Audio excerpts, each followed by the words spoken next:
Hi, this is another JTOOLS unit. I'm Barbara Fote, and this one is on search tips and validating sources. And the web page where you discovered this video has all the links that I'm going to be talking about in this session. Do you remember the Charleston shooting in June of 2015? This is a New York Times story done by Frances Robles, and it has a lot of great information because she was very creative in working online to find out information about the suspected shooter. She went to his Facebook page and then found who he was friends with and contacted those friends so she could flesh out what kind of person he was. And here's one very interesting portion of her story. Go ahead and read this.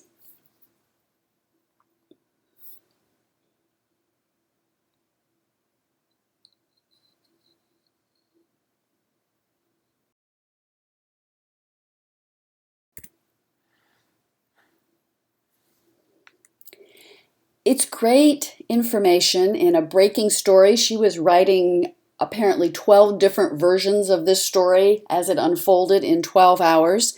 And this added a lot to what people wanted to know at the moment about who was this guy and what was he like. The only problem was this Benjamin lied to the reporter. And here's his blog, Why I Messed with the Biggest News Outlet in the World, his report on what he did. He said, I wanted to perform a little experiment with the help of my friend to see if a reporter does adequate fact-checking. Our target event occurred around Dylan Storm, the Charleston shooter.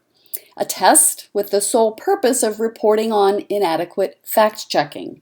Here's the correction that the New York Times ran, saying that an earlier version of the story, as you see at the end, was fabricated.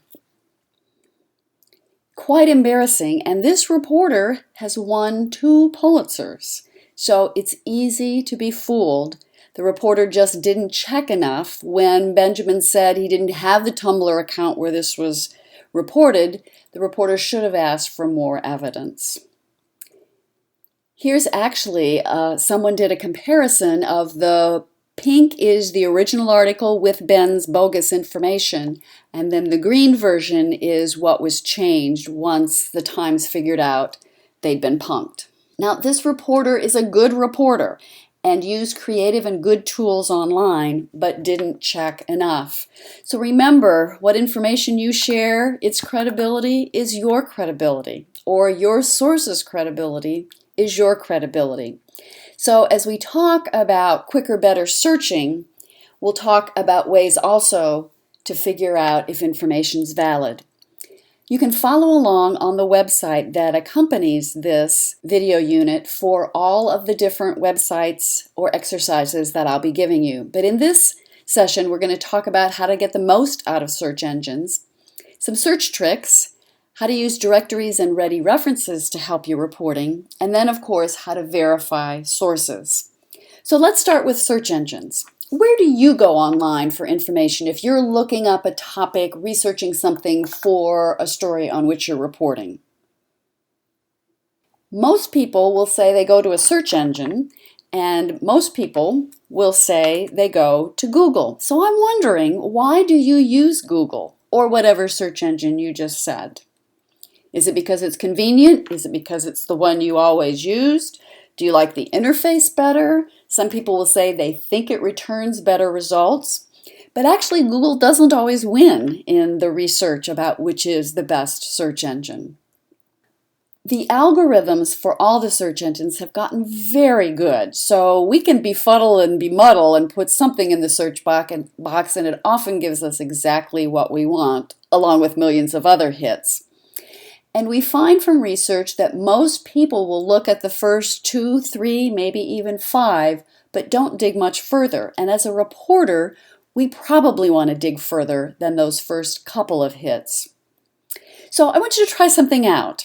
See what comes up with your name on your favorite search engine. Put your name, and I'm going to ask you to put it in quotes, and then see what the rankings are and see if you can figure out anything about how Google or whichever is your favorite search engine ranks its listings. And it might be fun to see what comes up if you haven't done this lately. So I would put in quote Barbara Fote, end quote. You do the same, see what you find, and then come back.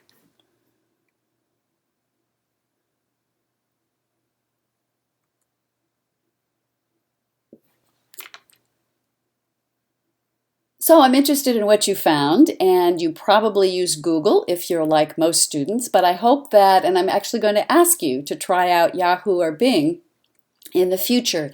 And you'll find also on this web page a link to several other search engines because there are more than just these three.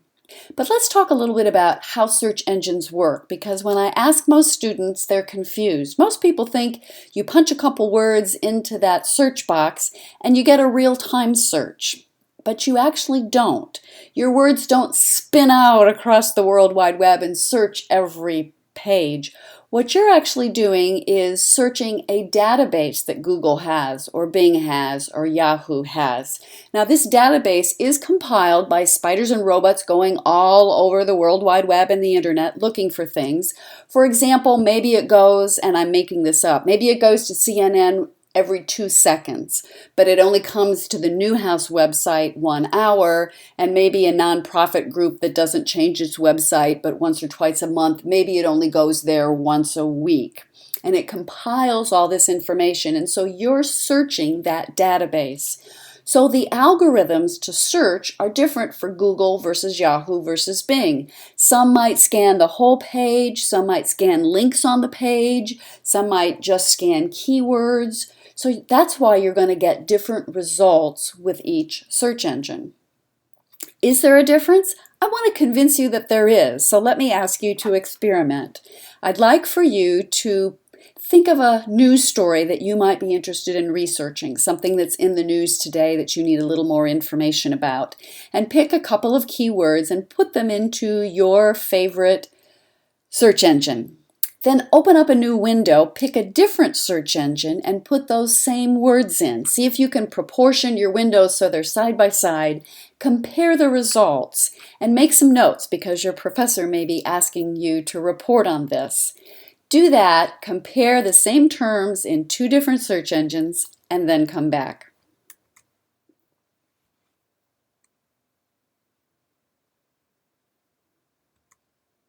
Okay, I hope you noticed there was a difference. If you didn't, try a couple of other terms. You will find that you get different results. And here's a visual demonstration of that.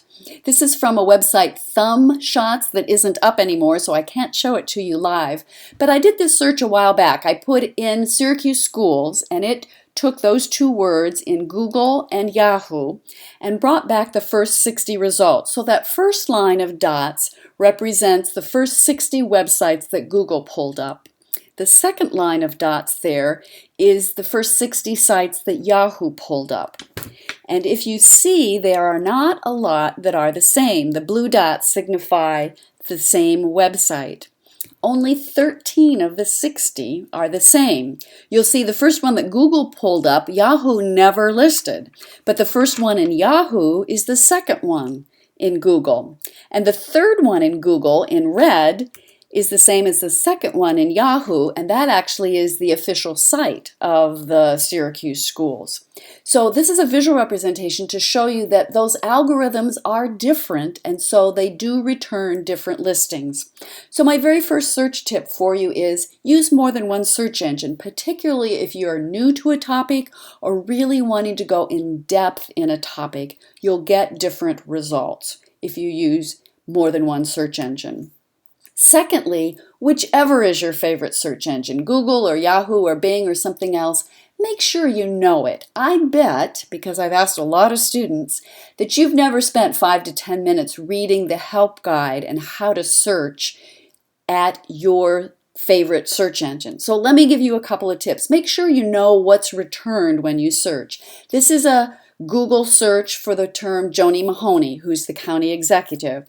And you'll notice the listings, as all search engines do, over at the left. And then here, there's a pop-out that Google put, at least on my version of Google, and it pulls out here the first listing, which is a Wikipedia listing, which has some encyclopedic kinds of information. That's what Google does for people, but if you're searching a topic like squamous cell carcinoma, this is what Google pulls out in that pop-out box there. Some basic, again, encyclopedic kind of information. This is from Mayo Clinic. But if you're doing some shopping, say you want baseball cleats, you'll find this in that pop-out top right box. And things there are, of course, sponsored. So, going back to the Google search page, make sure you know what's here. Besides this pop-out, sometimes it's the first listing, you'll also see people that were also searched for when other searchers looked for Joni Mahoney. They looked for Stephanie Miner and Matt Driscoll. Those people are ones who you might want to call if you're doing a profile of a Joni Mahoney, or other people whom you might want to check out. Also, at the bottom of the page on Google, at least in the version that I'm using when I'm recording this, you'll find other searches. So people who looked for Joni Mahoney put in other keywords. And again, it's not hard to figure out for Joni Mahoney, but if you're looking at something that's a little more obscure, looking at these searches here, the different kinds of things other people have searched for, might be helpful to you. And finally, make sure you know where there are ads or sponsored links. On this particular page, it didn't pull up any for me, but depending on what your personal search history is, you might get a lot more ads. And it also obviously depends on what you're searching for. As you saw, I got those ads when I put in the baseball cleats search. So know your search page. Also, there's ways to filter your searches so you get the best things. If you get what you need in the first couple of listings, fine, but you often don't. So have you ever noticed on Google this Search Tools button?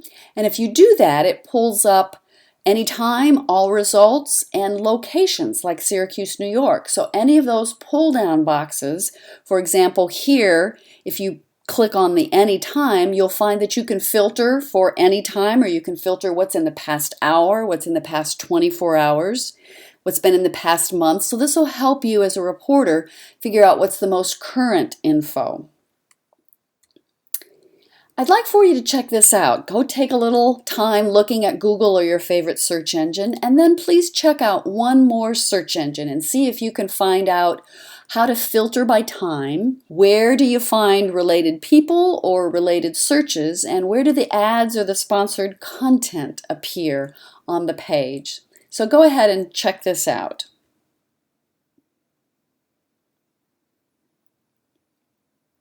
Okay, I hope you learned something there. And if you looked at Yahoo, I hope you saw that over here at the left is ways that you can filter by type of content. And again, below that, ways to filter by time. And over at the right is an ad. When I did the same search at Bing, I found the way to filter by time was up there at the top. And the related searches showed up over at the right. And again, search engines may have changed since I recorded this, but my whole goal here is for you to get familiar with at least two of the search engines and where the information is to be found. Each of the search engines has an advanced search page, and the direct links, well, at least for Google and Yahoo, are listed here on this web page. And I strongly encourage you, rather than just popping terms into that box that appears at the top of your web browser, to use these advanced searches, because you can put in phrases or specific words or delete words or look for specific types of files. It will speed along your searching, again, particularly when you're looking for something in depth or a less common topic. So for a quick review, use more than one search engine and learn whatever your favorite search engine is, what it returns on the page, where to find things, and how to do some filtering. Let's do another comparison. Pick a story in the news today, and I'd like for you to think of a person's name or a phrase and put that in quotes, and then do a second search. It can be the same search engine, but just put the name in. For example, John Doe without the quotes. Try that out and compare the results. How many results do you get returned, and are the listings different? Try that and come on back. So I hope you found this is called phrase searching, is much better to get more precise information if you put quote whatever the topic is or name in quotes. But remember, if somebody's listed as John Q. Doe, you won't find them in a phrase search, quote, John Doe, end quote. But it can be very helpful to eliminate a lot of bogus information to use phrase searching. Also, I would encourage you, if you're not going to use those advanced search pages, to write more complex search statements with, as we've talked about, the name or phrase in quotes. Also, when you put those keywords in, think not what do I want, but what would be on the page. For example, if you want an earthquake specialist, she might not put on her page earthquake specialist, but she might put seismologist or seismology. So you have to think of what words are on the page.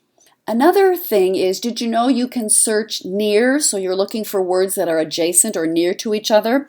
If you were wondering, has the Jeff Austin band come or is it coming to the Westcott?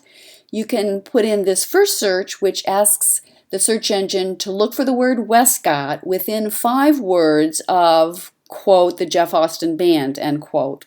Or maybe you want to find out some information about Michael Kay and the Yankees, and if you just put in Michael Kay Yankees, you're going to get a lot of pages with Michaels and Kays and Yankees, and you may not get Yankees pages with the broadcaster Michael Kay. So Yankees near within 10 words of Kay might pull up quicker and faster more of what you want. Also, you can filter and only look at one particular site rather than searching that whole massive database. And the formula for this is whatever your keyword is, and then SITE colon, and put the web address, the domain name, without the www. For example, if I wanted to find out some biography about Lorraine Branham, a great place to go would be the Newhouse website, right? Rather than search the whole web, I'm going to put in Lorraine Branham in quotes because I don't want Lorraine and all the other Branhams. I want Lorraine Branham, and I'm telling the search engine only search for these 2 words together at any site that ends in syr.edu. It's a faster, quicker way of searching.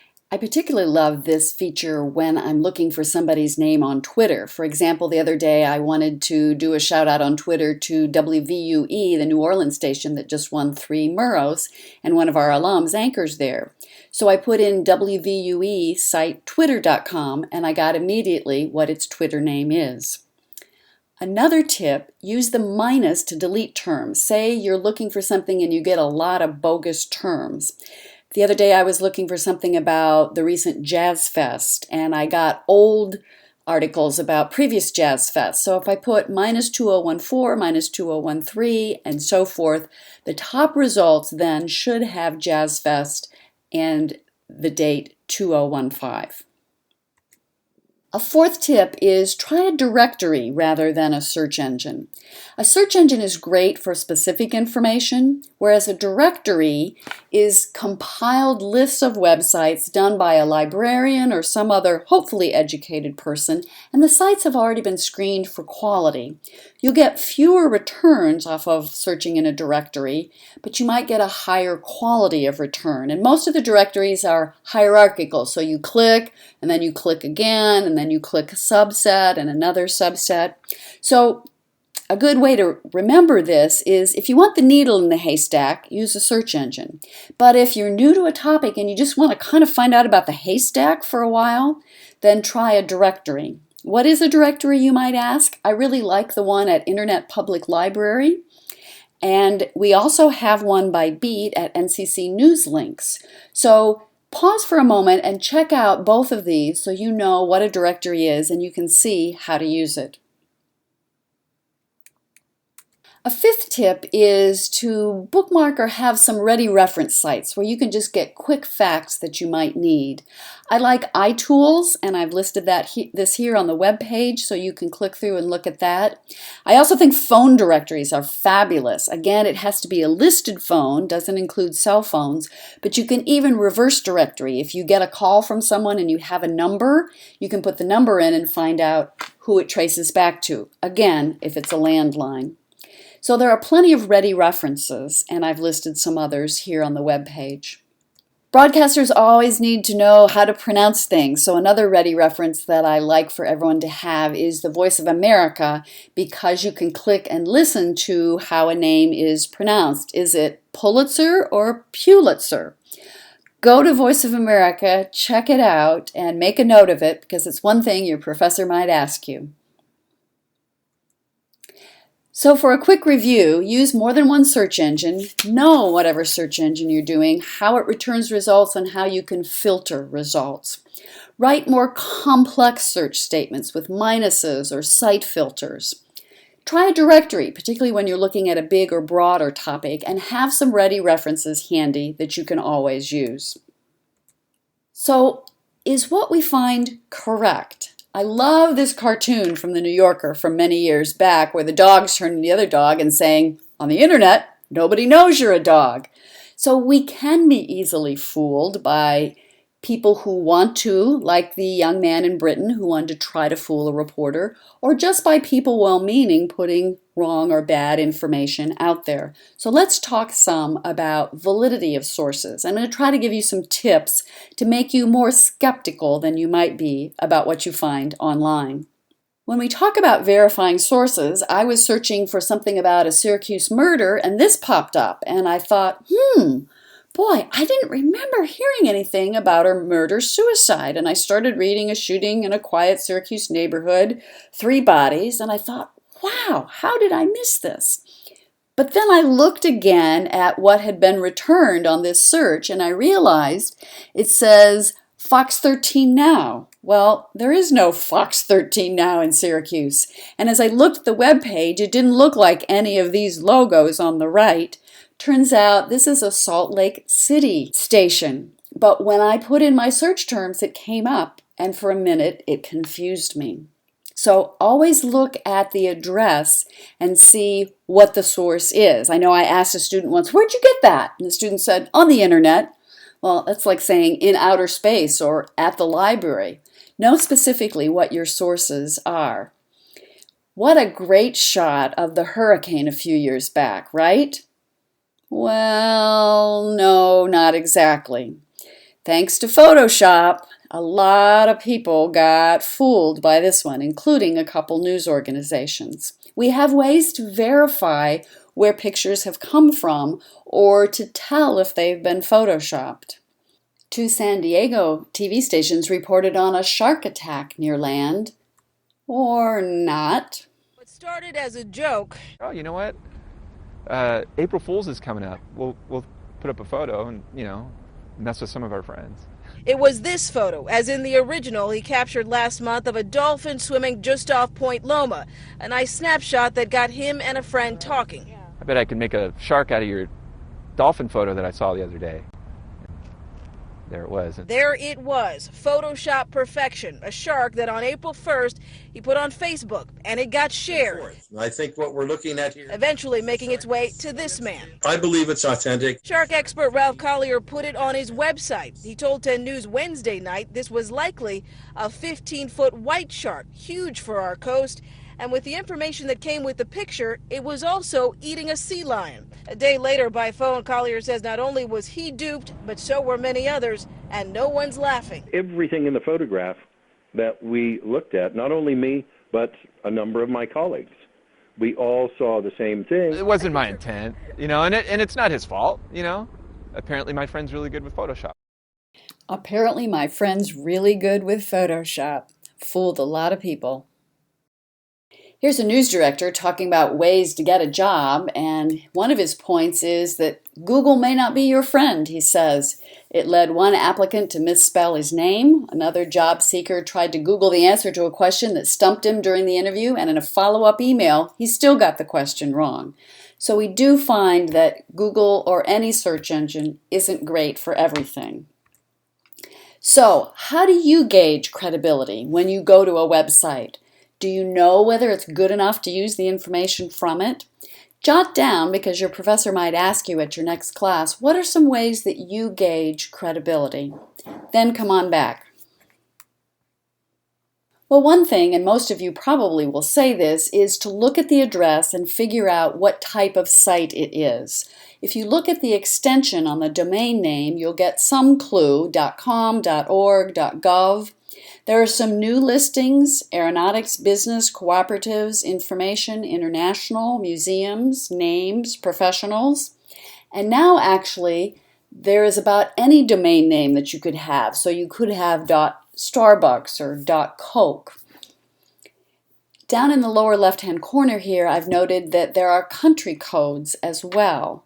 United Kingdom, Germany, Australia. So taking a look at the address might help you know something about the source. Figure out the type of site. If it's an advocacy site, is it promoting something? .orgs are often good for information, but they often have a bias. That's okay, you just want to know what its perspective is. Business and marketing sites are often .com. Those who are more informational are the .edus and the .govs. I encourage you to use this kind of checklist, a mental checklist, from two librarians from Widener University. Look at what authority the site has. Who does it say it is? How about accuracy? If there's a lot of misspelled things or something doesn't quite make sense, you want to check that out. Is it current? What dates are on it? Does the information seem to be current? And what kind of objectivity does this site have? Because often names are misleading, and something like the Responsible Nutrition Council may be a front for an industry. So look through the page. You also want to see what it says about itself. Let's try this. Here's a fun one for sports fans if you haven't seen Orange Fizz. Go to orangefizz.net and see if you can figure out who's behind this site or what this site is. Then come on back. So I hope you went to Fizz Facts or went to the bottom of the website. You can always look for an About section. A good website will always tell you something about itself. And you probably figured out that Damon Amendolara, who is a former BDJ student and now a radio sports talk show host, is behind this, and you might have even seen he works with several Newhouse students to fill the content on the blog. Another thing is you can often find out who's registered the site, and sometimes you can get names, phone numbers, or emails. So I came across this site that looked like the Syracuse Firefighters Association, but it had a .com address, and that made me a little bit suspicious. So I went to Network Solutions, netsol.com, which is a company that registers websites, and I scrolled down to the Whois search. Clicked on that, and then here I disregarded the www and I put in syracusefire.com because that was the website address. And that will give me a listing of the domain name, the server that it uses. Here's some contact information about abuse, but I want to scroll down and look for the registrant name. And look here, I have Syracuse Fire Association, I have an address, I even have a phone number, and here I even have an email of someone, so I can certainly check it out. So finding a Whois server at Network Solutions or others is a great trick for finding who's behind a website. Now sometimes it will just have the GoDaddy, the provider, or the registrar, and it won't give you the real person. But it's always worth a try. And what does it take? Just a couple minutes. Also, another trick is to find related sites. If you put into a search engine related and the name of the site, for example, related:syracusefire.com, the search engine will bring back to you sites that link to that site or sites that that site links to. And so you can kind of see who is this related to. It might help you find out more information about this organization, or it might give you other websites that have information you might want. So try a related search with either Orange Fizz or Syracuse Fire and see what you find. Again, you would put in related: no space, and orangefizz.net, or you'd put in related: syracusefire.com. Again, note what you find in case your professor asks you. So my 5 tips are: figure out the type of site, think about authority, accuracy, coverage, objectivity. See what the site says about itself, find out who registered it, and find related sites. Now a few other quick tricks about validity of sources. Can you verify tweets? So you don't get in the problem that the New York Times reporter did. You could look for what are previous tweets of that person, and does this person sound like an expert on whatever I think I would like to get from that person that he or she's saying now. You can check his or her bio and also put his or her name in a search engine, put his or her name in LinkedIn, see what you find. You can check Topsy for how long that person's been tweeting. You can even find your own first tweet on Topsy. But if this Twitter account was just started last week, you might get suspicious. And also look at who follows this person. And does anybody who's credible retweet this person? Those are all ways that are helpful in verifying tweets. Did you ever get one of those emails from your grandma warning you about something?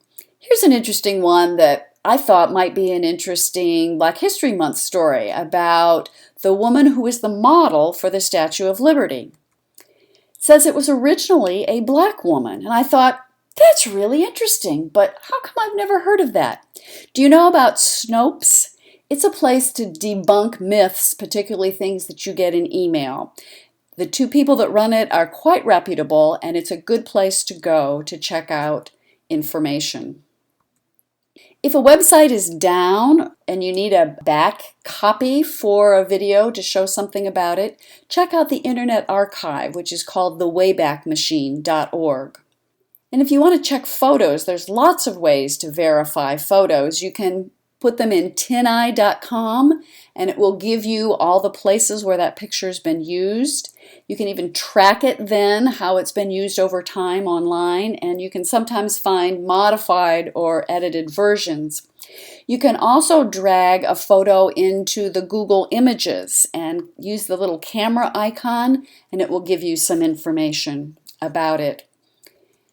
At the Verification Handbook, which is available online, and again I have the link on this website, is a great guide with lots more details about how to check EXIF data of photos and lots of other tips for verifying information. I think it's a real must for journalists. One last tip, here's something that I think is really helpful to read about how to do online research, and your professor may or may not have assigned it, but I encourage you to take a look at it. So, thanks for listening. We've talked about figuring out things about a site. We've talked about search techniques.